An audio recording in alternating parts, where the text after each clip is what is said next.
Hello दोस्तों, मैं देवेंद्र कुमार आपका महावीर एजुकेशनल पार्क चैनल पर स्वागत करता हूं। दोस्तों, आज का हमारा सीटेट दिसंबर 2024 का टॉपिक होने वाला है जीन पियाजे। दोस्तों, जीन पियाजे ने संज्ञानात्मक विकास का सिद्धांत दिया था और यहाँ से हमेशा सीटेट एग्जाम में 2 से 3 नंबर के क्वेश्चन बनते ही बनते हैं, तो ये आपका बहुत महत्वपूर्ण टॉपिक हो जाता है। तो चलते हैं अपनी क्लास की तरफ। जीन पियाजे। दोस्तों, जीन पियाजे अमेरिकी मनोवैज्ञानिक थे। जीन पियाजे को विकासात्मक मनोविज्ञान, विकासात्मक विधि और शिक्षण के विकासात्मक प्रतिमान का जनक माना जाता है। पियाजे एक जंतु वैज्ञानिक भी थे। पियाजे ने अपने कैरियर की शुरुआत बिने साइमन के सहयोगी के रूप में कार्य किया। इन्होंने अपनी शुरुआत किसके अंडर में की थी? बिने साइमन के सहयोगी के रूप में। पियाजे ने बिने साइमन के बुद्धि परीक्षण में कई कमियां ढूंढ निकाली और इन्हीं कमियों को दूर करने के लिए पियाजे ने संज्ञानात्मक विकास का सिद्धांत दिया।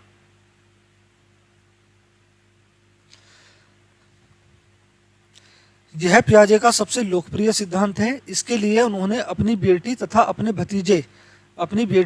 और अपने भतीजे के जन्म से लेकर 30 वर्ष तक की उम्र का प्रतिदिन के आधार पर अध्ययन किया और उसी अध्ययन के आधार पर इन्होंने संज्ञानात्मक विकास का सिद्धांत दिया। पियाजे के अनुसार बच्चा एक नन्हा वैज्ञानिक है जो अपने ज्ञान की रचना खुद करता है। बच्चे वातावरण की सक्रिय खोजबीन करते हैं। दोस्तों, यहाँ से सीटेट में क्वेश्चन आया हुआ है, एक इस वाली लाइन से और एक यहाँ से, ठीक है ना। तो पियाजे के अनुसार बच्चा एक नन्हा वैज्ञानिक है और अपने वातावरण की सक्रिय खोजबीन करता है। यहाँ इन दोनों लाइनों से सीटेट में 2 क्वेश्चन बने हुए हैं। पियाजे ने विद्यालय एवं कक्षा कक्ष को सबसे अधिक महत्वपूर्ण माना है। पियाजे के अनुकूलन को सीखने के लिए सर्वाधिक महत्वपूर्ण माना है।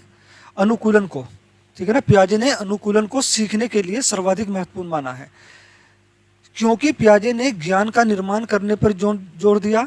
इसलिए पियाजे को ब्रूनर के साथ संज्ञानात्मक रचनावाद का जनक भी माना जाता है।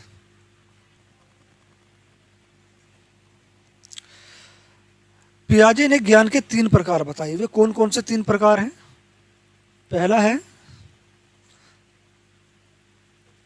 तार्किक या गणितीय विज्ञान।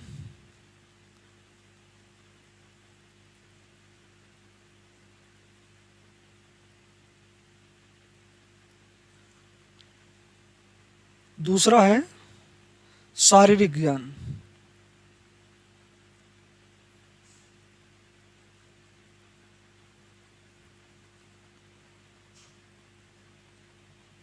तीसरा है सामाजिक पारंपरिक ज्ञान।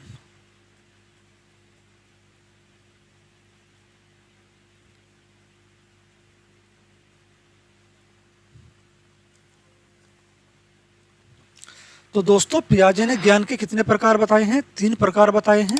पहला है तार्किक या गणितीय विज्ञान, दूसरा शारीरिक ज्ञान, तीसरा सामाजिक पारंपरिक ज्ञान। पियाजे के मुख्य सिद्धांत। पियाजे ने कौन कौन से सिद्धांत दिए?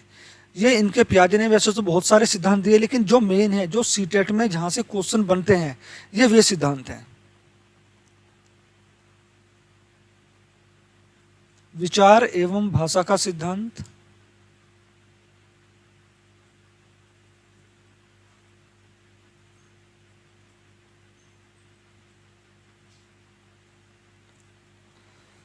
नैतिक विकास का सिद्धांत,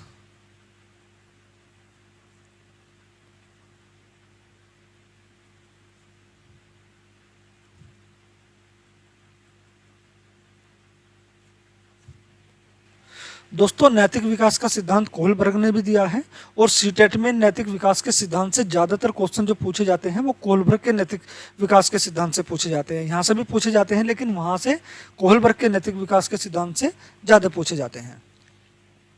अगला है संज्ञानात्मक विकास का सिद्धांत।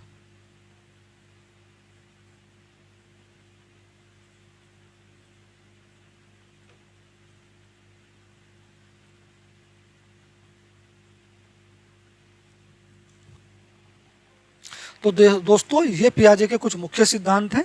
विचार एवं भाषा का सिद्धांत, नैतिक विकास का सिद्धांत, संज्ञानात्मक विकास का सिद्धांत।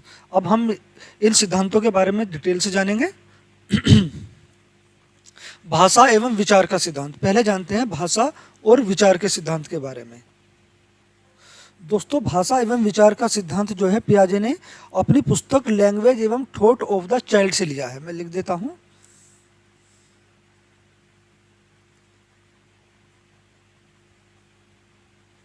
यह सिद्धांत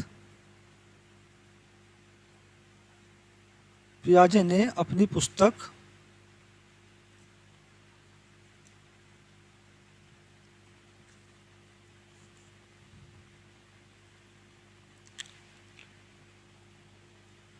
लैंग्वेज एवं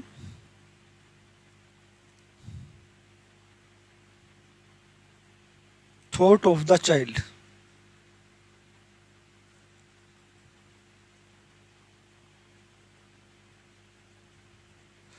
से लिया है।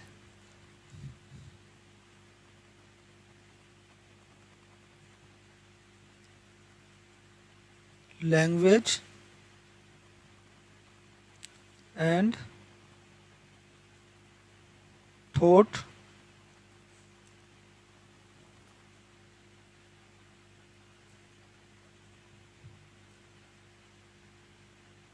Of the child.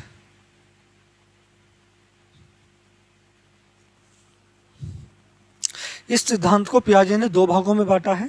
पहला है विचार भाषा से पहले है और दूसरा भाषा का विभाजन। दोस्तों, विचार पियाजे के अनुसार, पियाजे का कहना है भाषा से पहले विचार है, विचार पहले है, उसके बाद में भाषा जन्म लेती है। ठीक है, विचार व्यक्ति में पहले जन्म ले लेता है और उसके बाद भाषा जन्म ले लेती है। बिना विचार के भाषा का होना ना होना बराबर है। पियाजे के अनुसार हम अपने भाषा अगर व्यक्ति सीख जाता है, लेकिन उससे पहले जब तक व्यक्ति के मन में कोई विचार उत्पन्न नहीं होगा, ठीक है ना, सबसे पहले क्या होगा, माइंड में विचार आएगा, फिर उन विचारों की अभिव्यक्ति के लिए भाषा का उपयोग करेगा व्यक्ति। तो पियाजे के अनुसार विचार पहले है, भाषा बाद में है। जैसे यह एक जानवर है, यह एक जानवर है,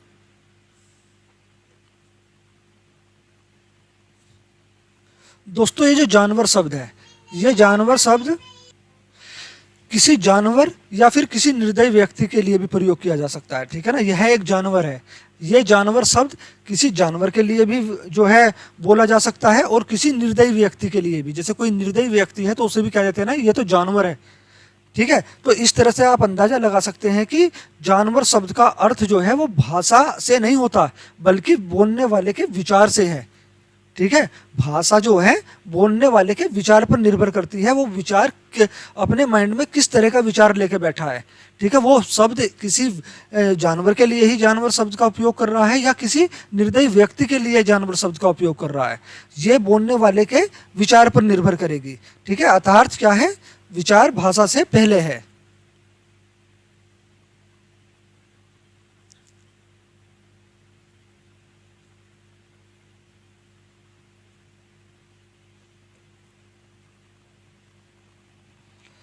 अब है भाषा का विभाजन। दोस्तों, पियाजे ने जो है भाषा के विभाजन के भी दो प्रकार माने हैं।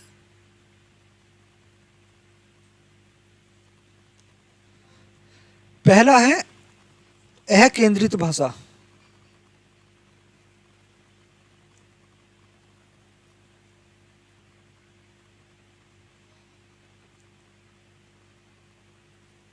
अकेंद्रित भाषा ये कब होती है, ये बच्चे की शैशव अवस्था में होती है।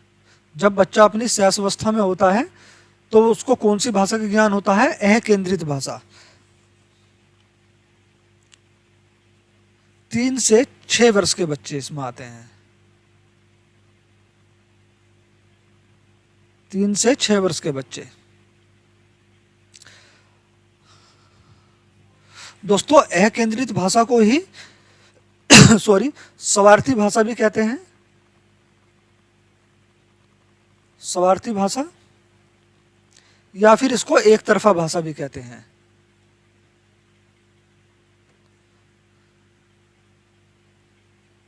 ये कब होती है, ये बच्चे में शैशव अवस्था में होती है, 3 से 6 वर्ष तक के बच्चे में। दूसरा है दोस्तों सामाजिकृत भाषा।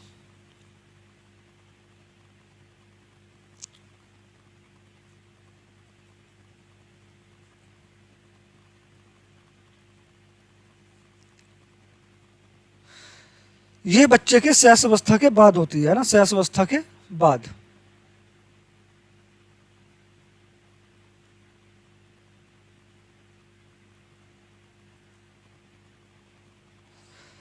यह भाषा सामाजिक व दो तरफा होती है। कैसी होती है? यह भाषा सामाजिक और दो तरफा होती है।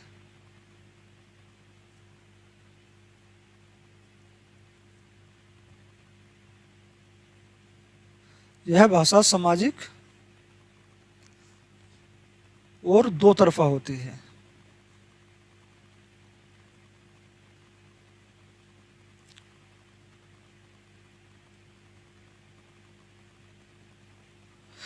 और दोस्तों पियाजे ने बच्चों के खुद से बात करने की प्रक्रिया को क्या कहा है?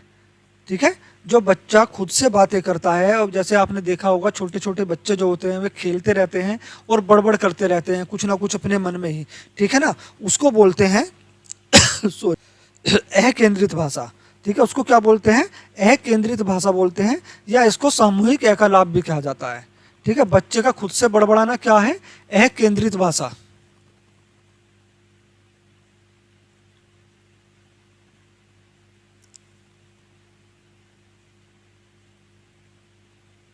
बच्चे का खुद से बड़बड़ाना या बातें करना खुद से ही अकेंद्रित भाषा कहलाता है। तो दोस्तों भाषा एवं विचार का सिद्धांत पियाजे ने अपनी पुस्तक लैंग्वेज एवं थॉट ऑफ द चाइल्ड से दिया है। ठीक है, और इसको इन्होंने दो भागों में बांटा है। भाषा और विचार को कितने भागों में बांटा है? भाषा और विचार के सिद्धांत को दो भागों में। पहला है विचार भाषा से पहले है।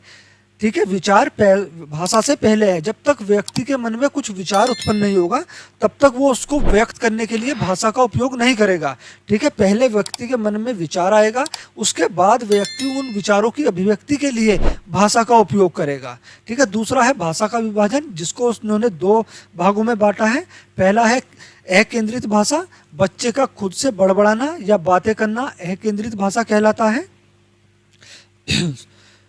सॉरी, ठीक है ना, ये कब होता है? ये बच्चे की शैशवावस्था में होता है, 3 से 6 वर्ष तक के बच्चों में। ठीक है, इसको स्वार्थी भाषा या एक तरफा भाषा भी कहते हैं। दूसरी है सामाजिकृत भाषा। ये बच्चे की शैशवावस्था के, जब शैशवावस्था खत्म हो जाती है उसके बाद शुरू होती है, शैशवावस्था के बाद। ठीक है, यह भाषा सामाजिक भी होती है और दो तरफा भी होती है। दो तरफा इसलिए होती है क्योंकि बच्चा यहाँ दूसरों की बात सुनने के लिए तैयार हो जाता है। दूसरा है पियाजे का नैतिक विकास का सिद्धांत। दोस्तों पियाजे का यह नैतिक विकास का सिद्धांत जो है कुछ कंचे जो होते हैं ना, कंचे खेलने वाले बच्चों से प्रेरित था। किससे? कंचे खेलने वाले बच्चों से प्रेरित।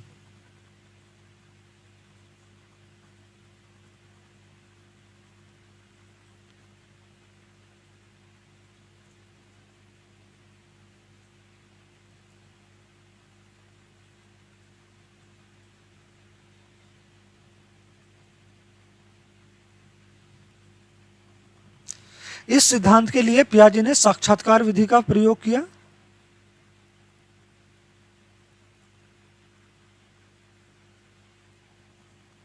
ठीक है, इस सिद्धांत के लिए जीन पियाजे ने साक्षात्कार विधि का प्रयोग किया। और पियाजे ने यह सिद्धांत जो दिया था उन्होंने अपनी पुस्तक the moral judgment of the child से लिया था। किससे? अपनी पुस्तक the moral judgment of the child से लिया है।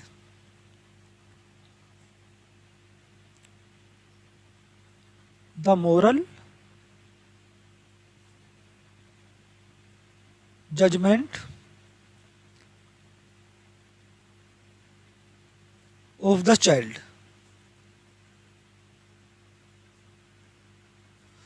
से लिया है। कौन सा सिद्धांत? नैतिक विकास का सिद्धांत। दोस्तों इसके कुछ चरण हैं। जैसे पहला चरण है इसमें पूर्व नैतिक चरण। ये कब होता है? ये बच्चे के जन्म से 5 वर्ष तक होता है। इस अवस्था में दोस्तों, या इस चरण में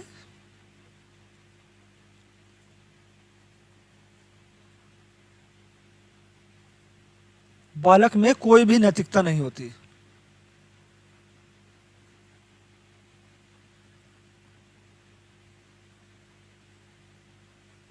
कोई भी नैतिकता नहीं होती। ठीक है, पूर्व नैतिक चरण है इनका। पहला चरण जो है ये जन्म से लेकर 5 वर्ष तक की आयु तक रहता है, पूर्व नैतिक चरण। इस अवस्था में बच्चे में कोई भी नैतिकता नहीं होती है। दूसरा चरण है इनका प्रायत नैतिकता, प्राहीन नैतिकता या फिर नैतिक यथार्थवाद नैतिकता भी बोलते हैं। यह कितने वर्षों तक बच्चों में होता है? यह 5 से 9 वर्ष तक, 5 से 9 वर्ष तक के बच्चों में होता है। दोस्तों इस अवस्था में क्या लगता है बच्चे को? बच्चे को लगता है इस अवस्था में कि नैतिकता जो है निश्चित है। ठीक है, नैतिकता एक निश्चित है जिसे हमारे पापा मम्मी ने या बड़ों ने, घर के पूर्वजों ने या समाज के लोगों ने हम बनाकर हम पर थोप दिया है। ठीक है, और ये नैतिकता निश्चित है, ये नैतिकता होनी चाहिए। ठीक है, जिसमें कोई भी परिवर्तन नहीं किया जा सकता। जैसे किसी जीव को मारना पाप है, ठीक है ना, जैसे किसी जीव को मारना पाप है, ये बच्चे में नैतिकता है। ये उसको किसने सिखाया? इस समाज ने, माता पिता ने, लोगों ने बताया। ठीक है, तो इसलिए बच्चा जो है इस अवस्था में सोचता है कि नैतिकता निश्चित है, जिसे माँ बाप ने या फिर आस पड़ोसियों ने, हमारे पूर्वजों ने, समाज के लोगों ने बनाकर हम पर थोप दिया है।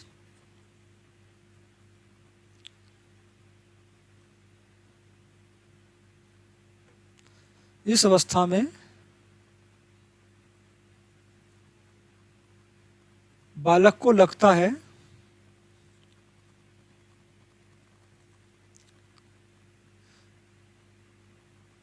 कि नैतिकता निश्चित है।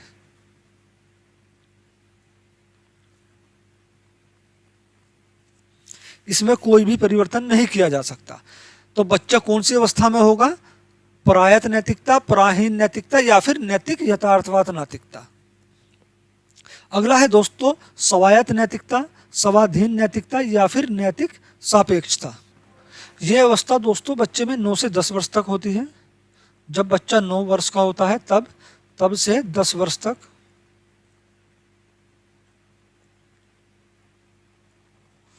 इस उम्र में बालक समझ जाता है कि नैतिकता निश्चित नहीं होती है और नैतिकता जो है, नैतिकता में परिवर्तन किया जा सकता है, नैतिकता को बदला जा सकता है। ठीक है, कि नैतिकता, जैसे हमने प्रायत नैतिकता में पढ़ा कि नैतिकता निश्चित है, लेकिन इस अवस्था में आने के बाद बच्चों को क्या लगता है? नैतिकता निश्चित नहीं है, बल्कि वह परिस्थिति है जिसे बदला जा सकता है। नैतिकता एक परिस्थिति है जिसे बदला जा सकता है। जैसे अगर कोई जीव किसी निर्दोष को मारता है तो उस जीव को मार देना ही नैतिकता कहलाती है। बल्कि प्रायत नैतिकता में बच्चे ने क्या सीखा था? कि किसी भी जीव को मारना पाप होता है। लेकिन स्वायत्त नैतिकता में क्या सीखा है? उसने क्या करा? नैतिकता में परिवर्तन करना सीख गया और वो उसे पता चल गया कि वह एक परिस्थिति होती है जिसको बदला जा सकता है। अगर कोई खतरनाक जानवर किसी व्यक्ति को या किसी दूसरे जीव को मारता है, निर्दोष जीव को मारता है, तो उस जीव को मार देना ही नैतिकता होती है। ये कौन सी अवस्था होती है? स्वायत्त नैतिकता, स्वाधीन नैतिकता या फिर नैतिक सापेक्षता। दोस्तों हमारा जीन पियाजे का नैतिक विकास का सिद्धांत और भाषा, विचार और भाषा का सिद्धांत का टॉपिक यहीं पर समाप्त होता है। वीडियो अच्छी लगी हो तो प्लीज़ वीडियो को लाइक करें, शेयर करें। साथ में जो लोग नए हैं चैनल पर वो प्लीज़ चैनल को सब्सक्राइब कर लें, साथ में बेल आइकन प्रेस कर लें ताकि हमारी आने वाली सभी वीडियो के नोटिफिकेशन आपको मिलते रहें। दोस्तों कल फिर मिलेंगे एक नई वीडियो के साथ। जीन पियाजे के संज्ञानात्मक विकास के बारे में हम कल डिटेल से जानेंगे। तो हमसे जुड़े रहिए। धन्यवाद।